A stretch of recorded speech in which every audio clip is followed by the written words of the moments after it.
If you're going to have a clear file, have a cool clear file. I like this kind of tattoo-ish design on the back of this one. You can get these a lot of times at the movie theater. This was one I got when I went to see the Avengers. Pretty cool. Group shot of them on the back. I went and saw Dark Knight Rises. I got like a 3-pack. This is obviously Dark Knight, not Dark Knight Rises. So I use these for my classes. This is all like papers and stuff inside. It's final exam time. I gave my last final today. Yeah. So basically the school year is over at my university. Starting tomorrow. It's just administrative stuff, grading, lots of grading. Look at this stack here. I'll show you. Oh, man.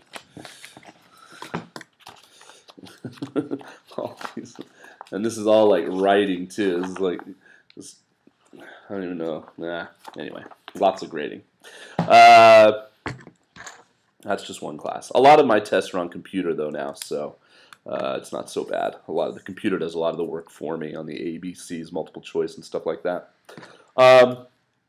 But if any of you came by last week, yeah, it was last week. It was a few days ago, but it was last week. And watched the live chat that I did at the weekend, or have subsequently watched the recorded version. I know it's 2.5 hours long. My godfathers.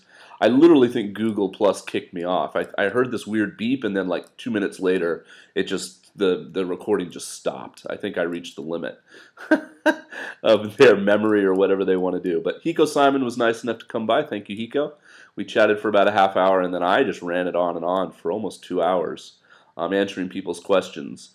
I'm going to do that again, and I'll have more information about that at the end of the week. But basically, I'm going to do it again on my Sunday, so most of y'all Saturday.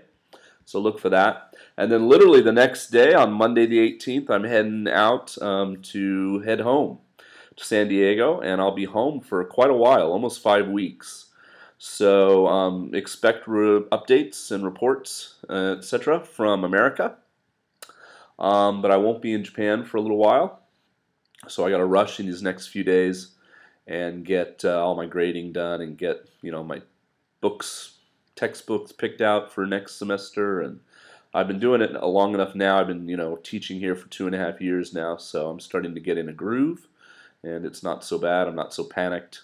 I'll come back and have about a week to get ready for my next semester, and that should be good.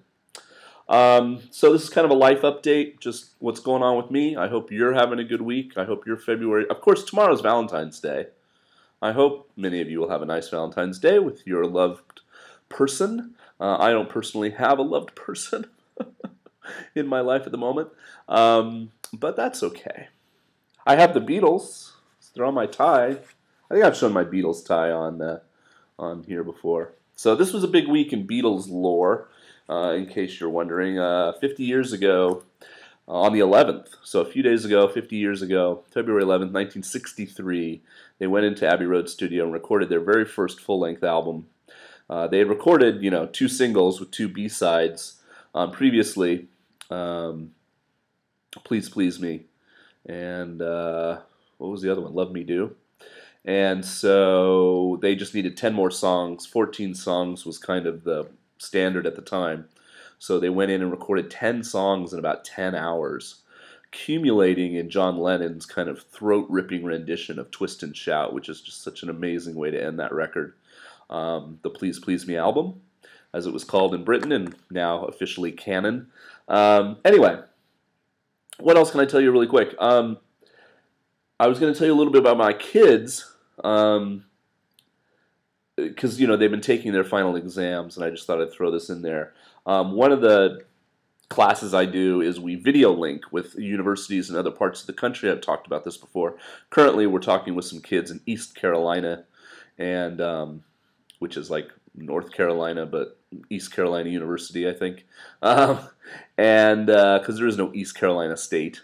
And they were just talking, and they got to talking about kind of school life with my students, like what do you do when somebody has a birthday, and they were just talking about all this kind of mundane stuff, but there's big differences sometimes. And one of them that the American students couldn't believe, and I even had to get on the microphone and be like, yes, this is true.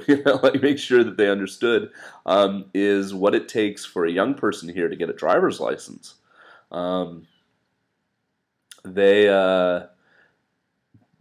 you can't really get a license until you're 18. You can get a scooter license, I think, at 16, and then you can get your driver's license at 18. So a lot of college students, they take their spring break or their summer break and they do it, because there is no, like, it's not like in high school, like in America, where you like go to summer school, you go to driver's ed, right?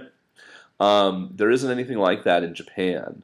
So you do it as a quote unquote adult, but it costs a lot of money, and this is what the kids in America couldn't get over, because in America it costs like $50 or $100. I mean, it's just kind of woven into school, and then of course you have to take the test and everything.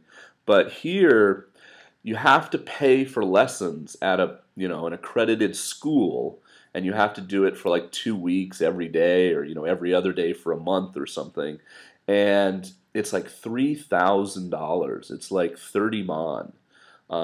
It's really quite a bit of money.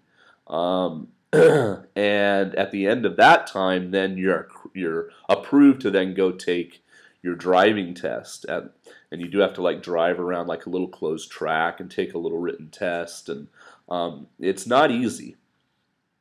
But because of the financials involved, a lot of kids just don't get their license. They don't bother to do it. They do have the free time when they're students to do it, but they need the money to do it. So a lot of them work part-time job. But then, this whole thing, like, what prompted this all was, the American students were like, did any of you ever get a car for your birthday?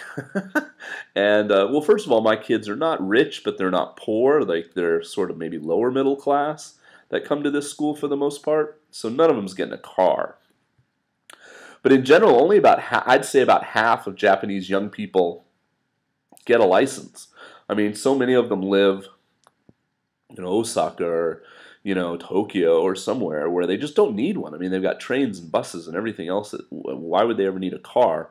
And then the ones that do want to have a car, etc., I think probably, get a used one or get one from a parent, or, it's just so rare for a student to be driving before, say, they're 20, let alone have their own car. So this is a very different culture than America, where just about everybody starts driving at 16. I know I did in California, and a lot of people in high school do get their own cars. Whether you save up and buy it yourself, or it's a gift, or some kind of cooperative thing with your parents, etc. So yeah, that was really just interesting, and the commonalities, but then also the small differences in college students in other places and my college students here in Japan. All right, I was going to talk about the way I just had all these presentations and the students just can't do big numbers, but I think I'll save that. You guys remind me. Say, Jason, what were you going to tell us about your students in big numbers? And I'll do that vlog in the future. Probably not this week, guys. I'm so busy getting ready to leave, but I'll try to get it up. Maybe this weekend. I'll have some time on Saturday. But yeah, Sunday I will be doing my time around noon. I'll be doing another live vlog, so check in for that. And I'll put up another video as a warning to let you know that it's coming a little bit earlier this time. And check in with that. If you have more jet interview questions, etc., etc., that's a good time to come by and ask. And yep, that's about it. Okay, I'm off to the grocery store. Work is done for the day. See you later. Peace.